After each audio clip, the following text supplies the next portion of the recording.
Hello, my friends. Welcome back to Storyline English. It's so good to have you here. Let's take a breath together. Now, imagine for a moment you are standing on a cold hill in Europe. The wind is quiet, the sky is gray, and in front of you, a young man looks out at the world. He is not tall. He does not look powerful, but inside his mind, something is burning. A fire, a dream, a question that will change history forever. Who is this man? And how did a boy from a small island become one of the most famous people who ever lived?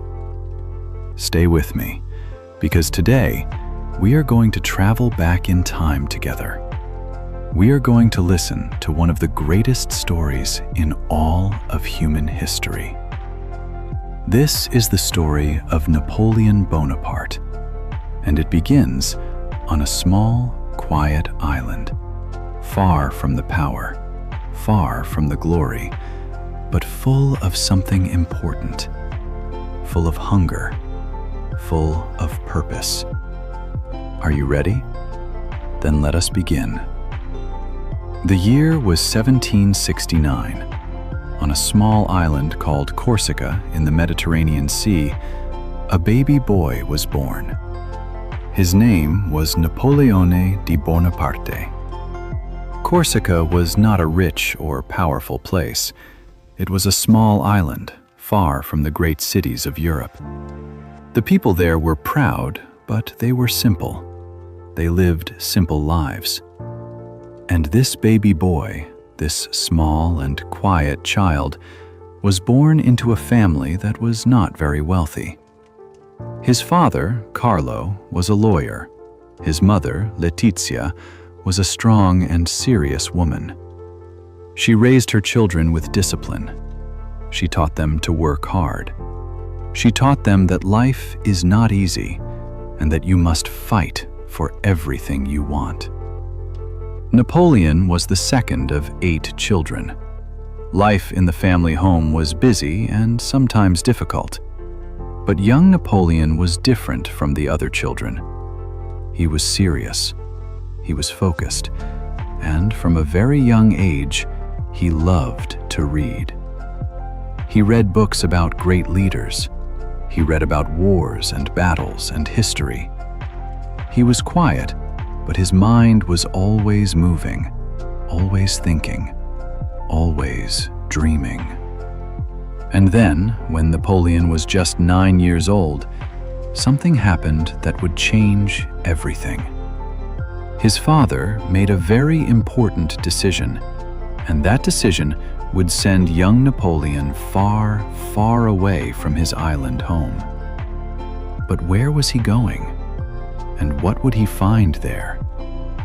When Napoleon was 9 years old, his father sent him to France, to a school for soldiers, a military school. For a young boy from a small island, this was a big journey. France was a powerful country, a rich country, full of noise and history and culture. But for Napoleon, it was also a lonely place. He was different from the other boys. He spoke French with a strong Corsican accent. The other boys laughed at him. They called him names. They said he was not really French. He was an outsider. And Napoleon felt this deeply. But he did not cry. He did not give up. Instead, he studied harder. He became very good at mathematics. He loved geography and history. He read everything he could find. And slowly, something began to grow inside him. Not just knowledge, but confidence. A quiet, strong confidence. He began to feel that he was not less than the other boys. He was different. And different, he believed, was something special. He was not the most popular boy at school, but he was one of the most focused, one of the most serious. And when he graduated from the military school in Paris at the age of 16, he was ready to become a soldier, ready to begin his journey. But the world he was stepping into was about to become very dangerous. France was changing, and the change was coming fast. It was the late 1780s. France was in trouble. The poor people of France were very angry. They had no food, they had no money, and the king and the rich people lived in beautiful palaces and ate wonderful food. The people said, "This is not fair." And in 1789, the French Revolution began. It was a time of great change and also great danger. People were angry. Cities were loud with noise and fear. The old world was falling apart. And in this chaos, a young soldier named Napoleon began to rise. He was brave, he was smart, and he understood something very important. He understood that in times of change, the people who act quickly and think clearly are the ones who win. Napoleon fought in several battles and showed great skill. He was not afraid. He made fast decisions. He inspired the soldiers around him, and people began to notice him. At the age of 24, he became a general. A general at 24 years old. This was remarkable. This was extraordinary. The lonely boy from Corsica, the outsider who was laughed at in school, was now one of the most important military leaders in France. But Napoleon did not stop there. No, because for Napoleon, becoming a general was only the beginning. The real question was this: how far can one person go? And Napoleon, it seemed, was not finished asking that question. The years passed.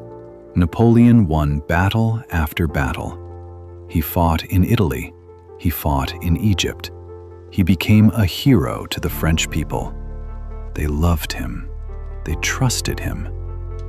And in 1799, Napoleon made a bold and dangerous move.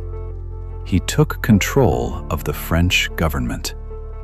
It was not a normal election. It was fast, it was calculated, and it worked. Napoleon became the leader of France. And then, just a few years later, in 1804, something happened that nobody in history had seen for a very long time. In a beautiful ceremony in the Cathedral of Notre Dame in Paris, Napoleon took a crown, and he placed it on his own head. He did not wait for someone else to crown him. He crowned himself. He was now Napoleon I, Emperor of France. The room was full of powerful people, generals, politicians, kings and queens from other countries. But Napoleon looked at no one. He looked forward. Because for Napoleon, this was not an ending. This was not the top of the mountain. This was just another beginning. An empire now stood behind him, and he believed the whole world was waiting ahead. But power, as many people in history have learned, is a difficult thing to hold. And the higher you rise, the harder the fall can be. Napoleon controlled most of Europe. He changed laws. He created systems that still exist today. He built roads and schools. He brought order to a continent that had been in chaos for years. Many people respected him. Some people feared him. But Napoleon was never satisfied. He always wanted more. And in 1812, he made the greatest mistake of his life. He decided to invade Russia. Russia was a massive country, cold, vast, and very, very difficult to fight in. Napoleon took an army of more than 600,000 soldiers east into Russia. It was the largest army in the history of Europe at that time. At first, the Russian army moved back. They did not fight directly. They pulled back. And as they moved, they burned their own villages. They burned the food. They left nothing for Napoleon's army. Napoleon reached Moscow, but Moscow was empty. And then winter came. The Russian winter, cold beyond imagination. Soldiers died not from battle, but from the cold, from hunger, from exhaustion. Napoleon had to retreat, and that retreat became one of the saddest events in military history. More than half of his army did not return. Napoleon had won so many battles, but Russia broke something inside his empire. And his enemies, watching from the edges of Europe, began to see that this man was not invincible. The Great Wall was beginning to crack. After the disaster in Russia, things moved quickly. The countries of Europe joined together against Napoleon. England, Prussia, Austria, Russia, they all wanted him gone. Napoleon fought back. He was still brilliant, still brave, but he was tired, and his army was weakened. In 1814, the enemies entered Paris. Napoleon, for the first time in his life, had no choice. He gave up power. He was sent away to a small island called Elba in the Mediterranean Sea. Not so different, perhaps, from the island where he was born. But Napoleon was not a man who rested for long. Just 10 months later, he escaped from Elba. He returned to France, and the French people welcomed him back. Soldiers who were sent to stop him joined him instead. It seemed, for a brief and shining moment, that the story might continue. But it did not. In June 1815, at a place called Waterloo in Belgium, Napoleon fought his final battle. The English General Wellington and his allies were too strong. Napoleon lost. And this time, there was no escape. He was sent far away, to a tiny remote island in the South Atlantic Ocean called St. Helena. He would never leave that island. He lived there for 6 years, quiet and alone. And in 1821, Napoleon Bonaparte died. He was 51 years old. The boy from Corsica, the outsider, the general, the emperor, gone. And so, my friends, the story of Napoleon Bonaparte comes to a quiet end. But what does it leave us with? What can we learn from this remarkable and complicated life? Napoleon was not a perfect man. He made terrible mistakes. He caused great suffering. Wars are never simple, and the story of Napoleon is full of pain as well as greatness. But there is something in his journey that speaks to all of us. He was an outsider. He was laughed at. He spoke with the wrong accent. He came from the wrong place. And yet, he refused to accept that the world had already decided his future. He studied. He worked. He believed that knowledge and effort could change a life. And they did. Not perfectly, not without cost, but powerfully. And here you are, my friend. You are listening to this story in English. Maybe English is not your first language, Maybe sometimes it feels difficult. Maybe sometimes you feel like an outsider too. But you are here. You are learning. You are on your own journey of discovery. And that is something to be proud of. Every story you listen to, every word you understand, every sentence that becomes a little clearer is a small victory. Keep going. Keep listening. Keep learning. This is Storyline English.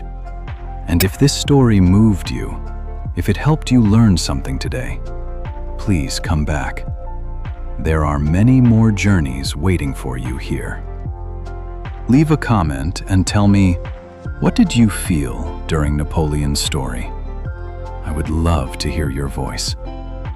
Until next time, my friends, take care of yourselves and never stop learning.